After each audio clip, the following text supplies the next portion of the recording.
Estamos con el abogado penalista Carlos Caro para que nos explique eso y mucho más de las nuevas revelaciones de Marcelo Odebrecht. Bienvenido, doctora CTV Perú. Gracias por haber venido. Muchas gracias por la invitación. Buenas tardes. Así es.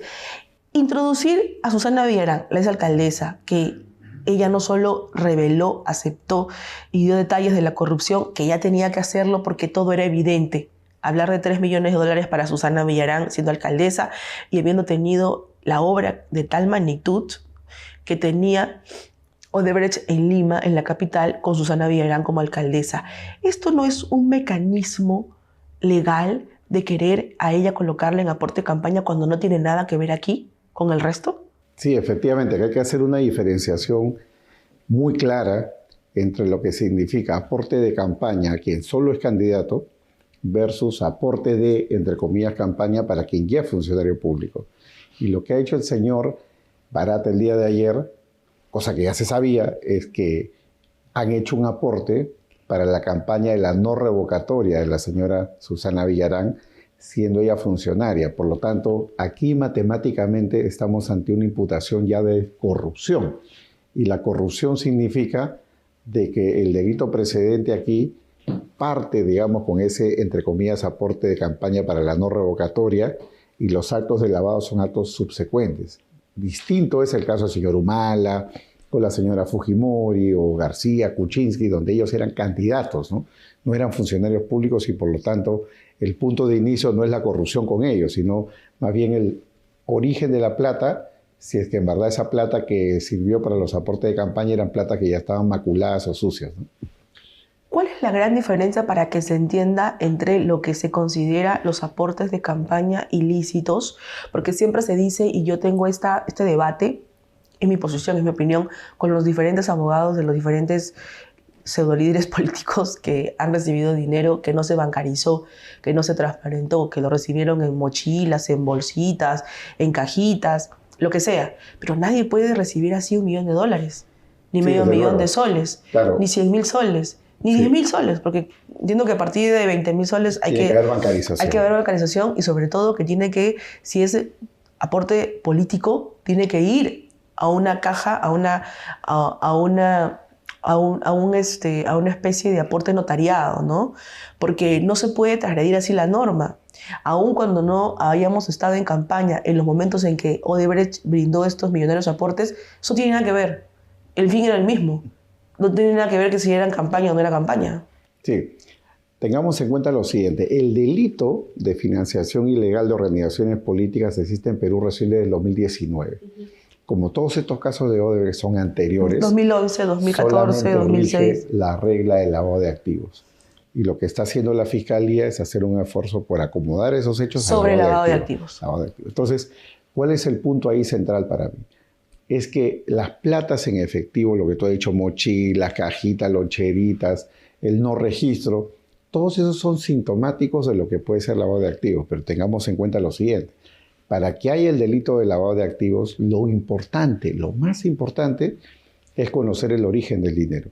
Entonces, el dinero no se ensucia por la forma en que te lo entrego. El dinero se ensucia porque tiene un origen manchado.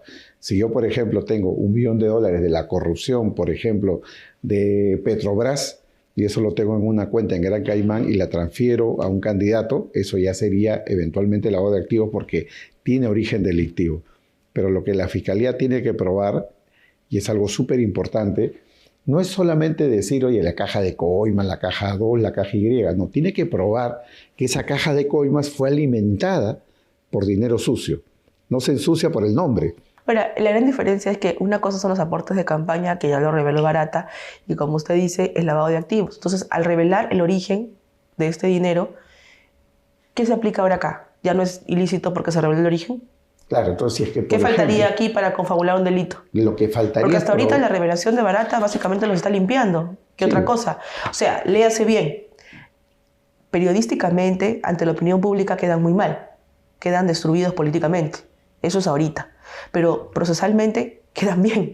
Porque al revelarse el origen de los fondos ya no es lavado de activos. Claro, sí. Es que ¿en qué se configuraría ahora la materia penal? Claro, ahí lo que falta, y es lo que tendría que probar el fiscal en esos procesos, no en el proceso del caso del tren eléctrico, lo que tendría que probar ni el la tren fiscalía, ni Susana tienen nada que ver con esta revelación, entiéndase. Pero nosotros, yo opino, es mi opinión, y por supuesto que también usted lo entiende y lo puede interpretar, de que revelar eso en un proceso como este es un flaco favor a los precisamente involucrados en el proceso. Sí, claro, Y por como, otro lado, Susana Villarán, dentro de un tema de aportes que nada tiene que ver tampoco acá, porque no se configura en el caso de ella. claro, como hablamos, ha habido una suerte de caballo de Troya, ¿no? El fiscal ha aprovechado el día de ayer que tenía a Barata enfrente para preguntarle por otros casos. Y ahí no lo detienen, ¿no? Ahí no le dicen, oiga señor, usted está preguntando cosas que nada tienen que ver con el proceso cuando sucede con otro caso, ¿no? El abogado Luis Pacheco, en el otro caso del señor Gonzalo Monteverde, cuando le pregunta a Barata si se reunió con Chicho Mómez, se reunió con el señor, bueno, pseudo señor Gorriti, allí todos saltan, todos van hasta el techo, incluso lo frenan y dicen, oiga, nadie que ver con el proceso, pero sí tiene que ver, porque cuando ocurre precisamente el cuestionamiento al acuerdo de colaboración de Odebrecht, que lo firman y lo respaldan y lo impulsan Gorriti, Vela y Domingo Pérez, era Gorriti el que ingresaba a hacer las conferencias de prensa. No me va a decir que eso era algo que le nació, que salió, que Gorriti se infiltró. Eso no es posible, pues doctor, usted es abogado. ¿Quién organiza la conferencia de prensa de dos fiscales? ¿Qué está haciendo? ¿Trabajando con los fiscales o qué está haciendo? No, por supuesto. O usted organiza una conferencia de prensa y yo me parezco organizarla de la nada sin decirle nada a usted. Claro, dice, caminaba por la calle, justo me interceptó un periodista y me preguntó. Es muy raro, ¿no? Eso no es real, porque para entrar así, con tu chalequito e ingresar por donde no entran los periodistas, ingresar con los dos fiscales, eso es enviar un mensaje. Claro. ¿Cuál es el mensaje? Claro, entonces sobre este punto, para que el público entienda, lo más importante no es solamente decir yo te di plata, sino que esa plata, antes de dártela, estaba en un lugar depositado con un origen ilícito. La plata viene de una coima, del robo, de lo que fuera. Y ese es el reto de la Fiscalía en estos procesos, probar ese origen delictivo. Y quiero que usted mismo analice esta declaración, porque en esta parte específica precisamente configuraría lo que el doctor dice. Vamos a ver en el video en el que Barata mismo dice que los doleiros, los dólares millonarios que se ingresaban a las campañas de estas personas, que es Keiko Fujimori, Susana Villarán supuestamente, ¿qué más? Alberto Fujimori, no, bueno, que dijo Keiko Fujimori, Susana Villarán, Alan García y también mencionan a Ollantumala, por supuesto. Cuando ellos dicen, dimos esto hasta para PPK, ellos dicen, los doleiros traían el dinero en sobres y en dólares y nos lo entregaban a nuestra oficina.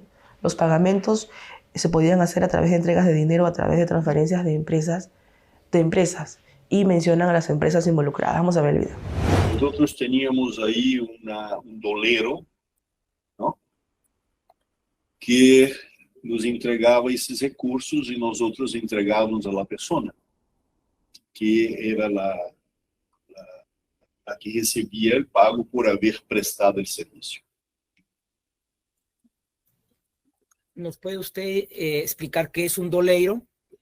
Doleiro es una persona que normalmente opera com dólar, com moneda em efetivo, porque compra e vende moedas, e normalmente pessoas que recebem recursos afuera do país ou em uma conta em um banco afuera do país e lo traem para dentro do país em efetivo, né?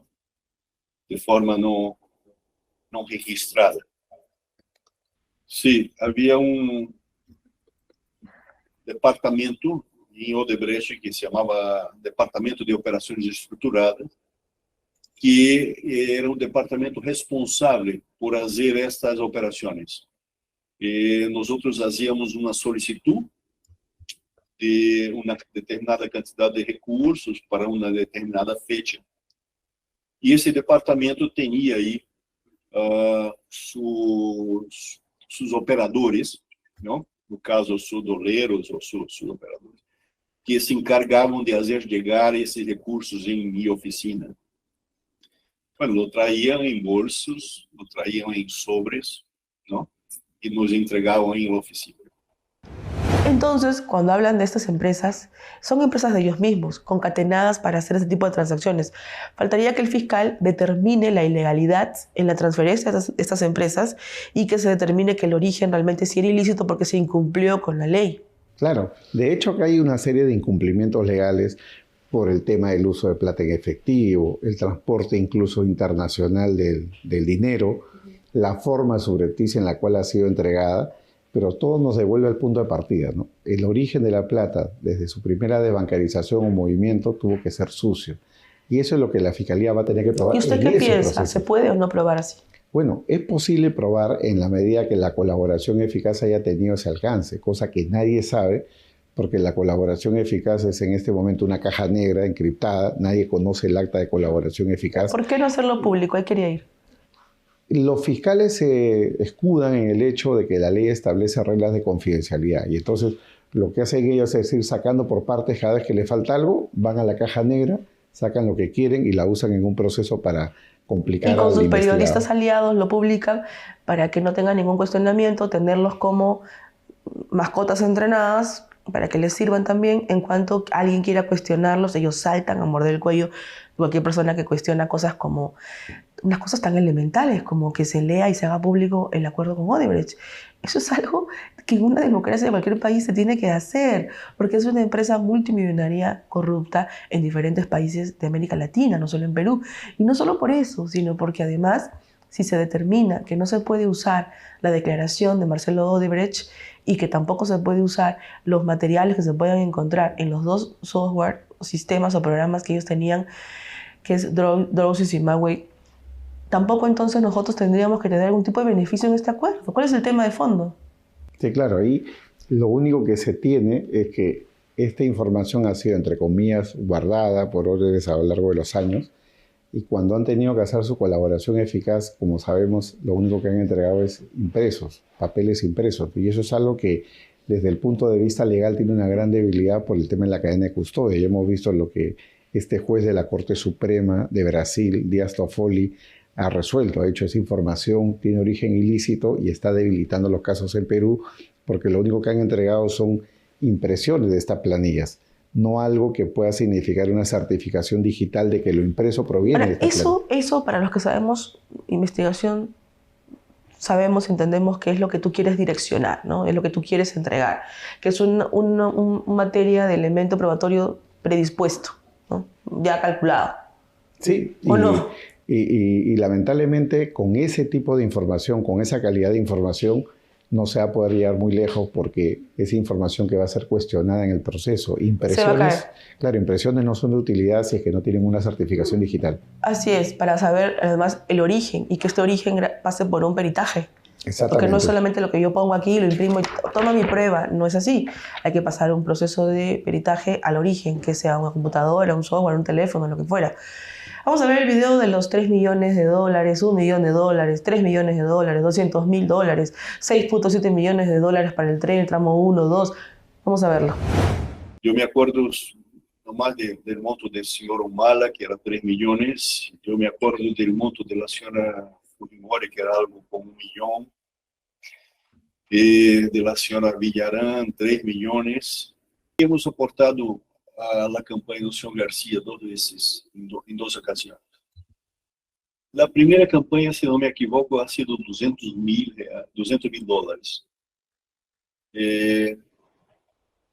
Esto ha sido hace muchos años. No sé si estamos hablando del año 2004. No tengo más claro esta. Estamos hablando de cosas de 20 años atrás, doctor. O sea, ha sido en 2 ocasiones que hemos aportado a la campaña de señor García. Una que no salió ganador y la segunda que sí salió ganador. Le pregunto, ¿quién era el responsable de la fase del tramo 2 de parte de la empresa Odebrecht? El señor Carlos Nostra Jr.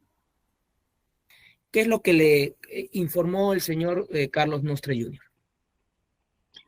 Bueno, con relación al proceso de licitación, me he informado que de la misma manera que había sido conducido el proceso del tramo 1, se haría la conducción del proceso del tramo 2. Y que en esta ocasión el valor no era más el 1.4, sino, si no me equivoco, 6.7 millones de dólares de contraparte en caso de éxito de que vengamos a ganar la licitación. Y esto fue lo que me ha reportado con relación a ese tema. ¿Y quién hacía esta solicitud? ¿O qué es lo que le informó respecto de quién era el solicitante? el señor Jorge Cubas. ¿Y qué es lo que usted le indicó al señor Carlos Nostra Jr.? Que siguiera con el proceso. Regresando al punto de todo este dinero acumulado, ¿no? Que pueden ser 15 millones, creo. El punto es que hubo una lluvia de corrupción y eso también tiene que separarse, ya hemos dicho. Una cosa que tiene que ver con el proceso, como bien lo explica el doctor Caro, con respecto a los aportes de campaña que tiene que demostrarse el origen ilícito. Si Odebrecht lo dice, más bien le hace un flaco favor a los involucrados en las campañas políticas millonarias pagadas con dinero corrupto de Odebrecht. Pero para decir dinero corrupto hay que probarlo. Obviamente que a mí que me importa que Odebrecht sea corrupto no en el sentido de no defensa, sino que se entienda en materia legal y probatoria. Por otro lado está el tema del tren, el tren eléctrico, el tramo 1 y 2, todo lo que tiene que ver con la corrupción de ese proceso, el cual era la materia de esta audiencia. Y otro caso que nada tiene que ver es Susana Villarán. Ojo, entonces, ¿cómo hacemos para determinar que los aportes millonarios puedan ser considerados también dentro de otro proceso paralelo que se puede abrir? Porque si hablamos de que esto fue en el 2019, a partir de eso la ley lo establece como ilícito, de todo lo que no sea bancarizado como aporte político es considerado ilegal. Entonces, ¿se podría dar el caso o no? Sí, claro, a partir del 2019 no hay discusión, el delito de financiación ilegal de organizaciones políticas, pero como decíamos al inicio, ¿no? En el caso de la señora Villarán, no hace falta probar el origen ilícito, porque el origen ilícito está en la sola recepción, porque ella era funcionaria pública. Es ella mancha el dinero. Coima directa, corrupción. En el cual está recibiendo ese dinero maculado. Los delitos contra Susana Villarán por haber recibido esos $3 millones que ya lo ratifica Odebrecht, bueno, lo ratifica el mismo Barata, ¿cuáles son? Para mí, tenemos ahí un caso de cohecho, coima, y por otro lado colusión, porque habían contratos en trámite, contratos en ejecución. Por lo tanto, la duración de los contratos dependía del pago de estas coimas. Claro. Y además no solo eso, ella tenía obras en ejecución, licitaciones ya entregadas y sobre todo que quería evitar ser revocada. O sea, ahí hay una clara intención incluso de haber pedido el dinero, porque había una facilidad de obtenerlo, porque el señor era proveedor. Claro, y estaban, digamos, en una posición de poder, porque es la municipalidad la que tenía que hacer esta renovación, el mantenimiento, claro. Entonces, viene la gente de la alcaldesa, te dice, oye, dame dinero para la campaña. Eso es casi una extorsión, ¿no? Casi una suerte de exacción ilegal. Pero bueno, ya la Fiscalía lo ha considerado como un caso de cohecho y de colusión, más lavado de activos, por el flujo que ha tenido este dinero dentro del sistema financiero. Y no solo eso, ¿no? Barata lo reconoce. En este video que esta parte de la audiencia dice, con los aportes a las campañas se abrían puertas para tener una relación con el partido político y los políticos. Que en realidad lo que él quiere decir es con los gobiernos. Porque no me va a decir usted que dice con los partidos políticos y los políticos. No, señor. Usted no tenía una relación con el tesorero del partido, no tenía una relación con la secretaria del partido, no tenía una relación con el portero del partido. Tenía una relación con los políticos que pueden ganar cargos públicos y, por supuesto, con los gobiernos. Pero se cuida mucho, ¿no? O sea, es astuto, súper astuto. Se cuida de las palabras específicas. Hay en estas declaraciones toda una estructura ya analizada. No, sin duda. Estamos hablando acá de una cosa perfectamente calculada, porque el señor Barata, aunque formalmente no trabaje para Odebrecht, sigue trabajando para Odebrecht, porque él es un colaborador eficaz de la empresa, corporativamente colaborador eficaz. No es una colaboración eficaz de un individuo, sino de una empresa, y adición a ello de que la defensa de todos los investigados la paga la empresa. Y la empresa tiene ánimo de seguir trabajando en el Perú a lo largo de los años. Vamos a ver el video de esa declaración de Barata y volvemos con el tema de la sucesión de trabajos millonarios de Odebrecht en nuestro país.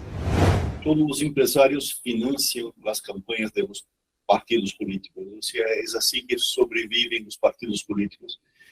Y la finalidad era apoyar a los partidos políticos que puedan hacer su campaña y pueda expresar sus ideas y pueda decir buenas ideas, convencer a la gente y ser elegido. O sea, era un apoyo. Ahora, como consecuencia de esto, también se abría puertas para poder tener una relación con el partido político y con los políticos. Si la empresa, como dice el señor y lo reconocen, ya lo está diciendo, que su intención es esa, y aquí voy a mandar el video también para que se entienda cuando el señor, entre comillas, Gorriti, dice que las empresas tienen que ser rehabilitadas porque eso sucede en Estados Unidos. Un gran experto del compliance y de la ley internacional es el doctor Caro. Vamos a ver este video y luego regresamos. Por ejemplo, Odebrecht está contratando en Brasil, con Brasil. Odebrecht está contratando en Estados Unidos, donde han hecho la primera y más importante confesión. Sí. De tal manera de que cuando ellos hacen, como han hecho, reformas a profundidad, no queda un Odebrecht uno de la familia, ninguno de los ejecutivos importantes ahora en la dirección de la corporación, y llevan a cabo toda una serie de medidas. Mira, lo hizo Siemens, y cuando tú te vas a hacer ahora una radiografía, una tomografía o una ecografía, probablemente va a ser un aparato Siemens. De los corruptos, también un caso similar, ¿no? Un caso muy similar, sí, y Alemania. solamente que de nivel mundial, Sí, claro. ¿no es cierto? Bueno, confesaron, pagaron, se reformaron a fondo, siguen trabajando. Volkswagen también. Hay muchas, Sí. Volkswagen, Alstom, Telesonera, en claro. fin. Entonces, la cosa es, una compañía delinque, esa compañía se reforma, cambia, paga, habla, cuenta todo. Ese contar todo lleva a que otras compañías a su turno hablen, paguen, cuenten y se reformen. Y se reforma el primero, se reforma el segundo y el tercero. Como consecuencia, al final de eso, tienes compañías mucho más honestas, mucho mejores, rehabilitadas, que trabajan bien, ¿no es cierto? Y tienes un país más honesto y encima no has hecho un daño grave a la economía. Cuando el señor Gorriti dice que las empresas tienen que ser rehabilitadas y que esto sucede en USA y que sucede en otros países, para que luego se conviertan en empresas limpias, blancas y se vayan en Clorox, ¿eso es real? Cuando hablamos realmente de algo que tiene que ver con el delito sistemático y de una defensa acérrima a un acuerdo. No, el señor Gorriti Y de que está... siga contratando con el Perú. Claro, y el que lo señor sigan Gorriti... endiosando y empoderando como compañía. El señor Gorriti está absolutamente equivocado o absolutamente desinformado. Una de estas dos opciones. ¿Por qué? Porque en Estados Unidos una empresa puede sobrevivir sin duda, pero bajo condiciones muy duras. Condición número 1, toda la plana directiva se va a su casa. Y no solamente la de Perú, sino también la de Brasil. Número 2, pagas una multa altísima y la pagas de inmediato o la garantiza de inmediato, no que te la voy a pagar en 10 años con una tasa de interés bajísima. Lo tercero, el Estado, el gobierno, inserta un veedor dentro de la empresa para cuidar de que la empresa no repita hechos similares de corrupción y va monitoreando a lo largo del tiempo, que pueden ser 2, 3, 4, 5 años, de que esto se pueda cumplir. Y evidentemente la posibilidad de que una empresa pueda volver a hacer negocio con el Estado está bastante lejos de la realidad, porque es una empresa que va a pasar por un periodo de prueba para que pueda sobrevivir. Y que no tiene que ser suspendida. legal. O sea, mínimo es suspensión, inhabilitación, y luego, mientras continúa el proceso, se puede determinar si esa empresa no contrata más en el Perú. O ellos tendrán que cancelar su empresa y crear otra y con otros representantes. Eso pasa todo el tiempo en el mundo económico del libre mercado. Pero hacer esta defensa acérrima, alucinante, con todo este desparpajo lleno de ignorancia para manipular, ¿esto qué objetivo tiene adicionalmente? Sí, Manejar la parte de imagen de una empresa corrupta y de una defensa acérrima, de una colaboración eficaz. Y quiero preguntarle además, después de esta pregunta, si tiene que ver con también salvaguardar y que se lograra un acuerdo que nunca nos benefició. Sí, para empezar es un acuerdo desconocido. Los acuerdos del Departamento de Justicia en los Estados Unidos son públicos, están en Internet.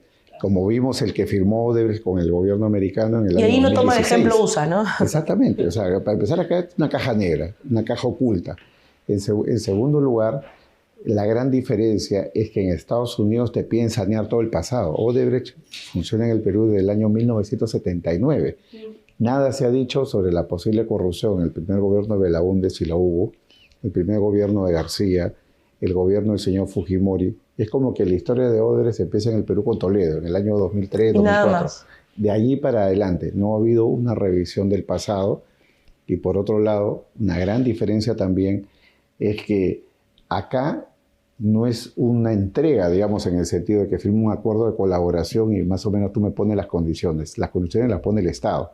Y acá no hemos visto, digamos, ese nivel de exigencia al momento de celebrarse este acuerdo. Así es. Y este video, además, que crea José Domingo Pérez para esta página web, que supuestamente es legal, que en realidad es una especie de página que impulsa información que ellos consideran que quieren impulsar. O sea, un lugar donde no es noticioso, no es de ningún tipo de información, sino es un lugar donde se colocan columnas de opinión basadas en posiciones que les da la gana. Y ahí es donde Domingo Pérez hace toda una serie de afirmaciones basados en toda la ineficiencia e incapacidad que han tenido como fiscales, pero logra aquí dar una especie de entrevista, entre comillas, porque no es una entrevista, ¿no? Es un video grabado que se lanza. Vamos a verlo. Usted ha estado a cargo de uno de los casos más mediáticos en los últimos años. Hablamos del caso Cócteles de Keiko Fujimori. Muchos se preguntan qué pasa con la acusación fiscal, por qué está demorando tanto, cuáles son sus expectativas ante un eventual juicio oral.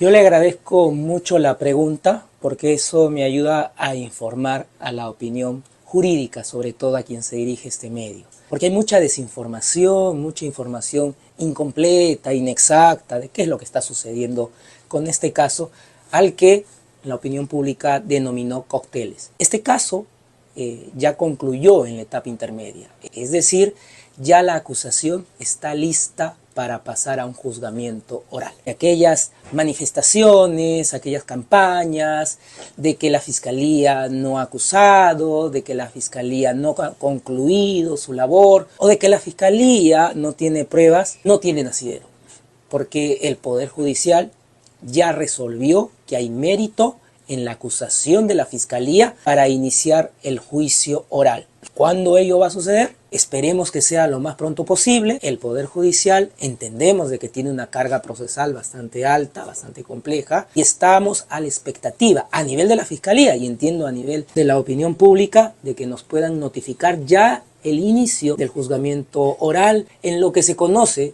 por la opinión pública como el caso Cócteles. Cuando Domingo Pérez dice que han querido desinformar, que han querido manipular, que han recibido ataques, que todo el mundo opina, la prensa, eso en realidad es una especie de lavado de imagen, porque las incapacidades para investigar y para denunciar se le han caído los casos.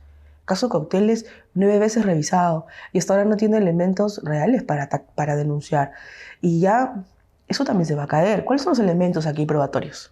Sí, claro, él está en una situación un poco complicada. Primero porque los procesos han venido demorando demasiado tiempo, los juicios orales son larguísimos y no hay, digamos, una condena destacable que se haya tenido tras casi 7 años del caso Lavajato. En consecuencia, esta victimización que puede sentirse, ¿no?, en el sentido de que se le cuestiona, se le ataca, es más un cuestionamiento a las reglas que prácticamente ha impuesto la colaboración eficaz, ¿no? Entonces, desde mi punto de vista, yo creo que los fiscales deberían dedicarse a litigar y ganar sus casos, ¿no?, más que a estar haciendo una suerte de campaña o lavado de imagen, como dices tú, con la finalidad de evitar cuestionamientos a su labor, ¿no? Eso no es obstrucción a la justicia, eso es la prensa libre, libertad de expresión, como a todos, libertad de crítica. No quiere que lo toquen, que lo cuestionen nada. Y si al señor fiscal no le gusta, pues lo que tendría que hacer es renunciar y dedicarse a otra cosa. Ahí quiero darle solamente 2 preguntas a usted, como analista, como abogado, con conocimientos de derecho internacional. ¿Hay un sesgo ideológico de parte de Vélez y Domingo Pérez o no? Desde mi punto de vista, en parte, porque si bien ellos pueden decir de que se ha perseguido a todos por igual, hay algo, digamos, un poco raro o extraño que es el activismo, ¿no? El activismo, que es tratar de jalar un poco las figuras legales, solo de un los pedidos lado, de prisión preventiva, solamente de un lado. Y al final del día son prisiones preventivas casi todas que ya se han caído, han terminado, o han sido, digamos, dejadas sin efecto por la Suprema o el Tribunal Constitucional. De gente que nunca intentó fugarse, ¿no? Claro. Y señora Fujimori no es santo de mi devoción de nada, al contrario, yo ni la conozco. Pero aquí nunca hubo un peligro de fuga de ella nunca viajó. Claro, y el éxito del fiscal y el éxito de los casos es condenas, no procesos ni prisiones preventivas. Buscar condenas. Lo que definen los partidos son los goles. Así es, nada más, no las faltas. Hablando de eso también, solo para terminar esta entrevista, el punto es de que Cuando Domingo Pérez y Rafael Vela filtran información relevante, sesgada, como usted decía, es lo que ellos consideran que tiene que ser revelado, esta maquinaria de información no hace otra cosa que trabajar para un bando y favorecer una mafia. Para mí coincide con ello. ¿Por qué? Porque lo que sucede es que siempre las filtraciones se dan por determinados medios periodísticos que defienden a determinados políticos, un sector ideológico, un sector del pensamiento. Nunca se dan filtraciones, por ejemplo, que favorezcan al Lápara.